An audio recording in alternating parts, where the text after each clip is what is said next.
胃鏡係一支柔軟、直徑約為1厘米嘅光纖儀器內視鏡。做胃鏡嘅過程，醫生會將胃鏡經口部放入身體裏邊，經過食道去到個胃，然後到達12指腸。胃鏡相比較舊式嘅 X 光檢查，除咗更準確發現致病原因，亦都可以活檢樣本化驗，同埋用輔助儀器進行治療。一般情況，胃鏡檢查需時大約5至10分鐘。如果遇到複雜嘅情況，例如治療出血，檢查時間會較長。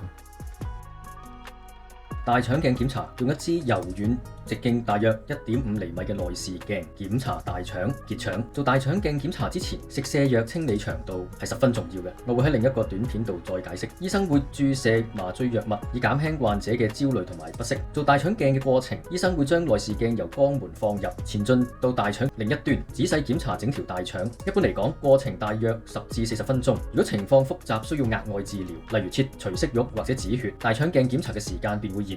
喺極少數嘅情況之下，通常都同安全有關。大腸鏡程序可能會提前停止或者未能完成。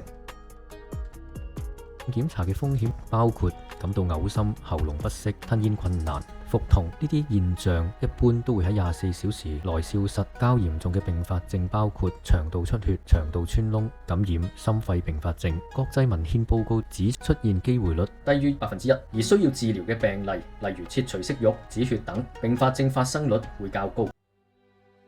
做大腸內視鏡檢查之前，腸道準備英文叫 bowel preparation， 實際意思就係清腸，盡量將大便排乾淨。喺照腸鏡前一晚或者當日，依照醫生護士嘅指示，加一啲食物、飲瀉藥。點解做大腸鏡之前要將腸道清洗乾淨？有咩好處？第一，原因非常直接，如果腸道有大便遮擋，做大腸鏡嘅時候，醫生就難以偵測有冇息肉或者癌病，直接影響大腸鏡檢查嘅準確性。2012年一項韓國嘅研究，277個患者喺首次大腸鏡檢查後3個月內做第2次大腸鏡檢查。研究發現，當第一次腸道準備不足嘅時候，睇唔到息肉嘅比率高達40%至58%。2014年一項統合分析指，腸道準備不足與息肉同埋腺瘤檢出率顯著降低有關。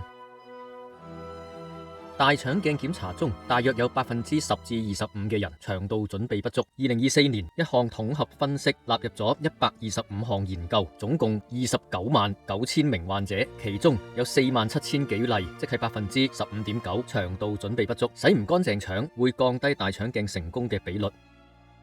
診仔貼士：第一，做大腸鏡檢查之前，腸道準備喺照腸鏡之前一晚或者當日，依照醫生護士嘅指示，加一啲食物、飲瀉藥，盡量將大便排乾淨。第二，如果腸道有大便遮擋，醫生便難以偵測有冇息肉或者癌病，會影響大腸鏡檢查嘅準確性。第三，腸道準備不足會降低大腸鏡成功比率。診仔為咗準備呢一個題目，用咗2個禮拜時間，睇咗10幾份參考文獻。如果大家覺得呢個題目有用，請幫手 CLS 留言、點讚、分享，多謝。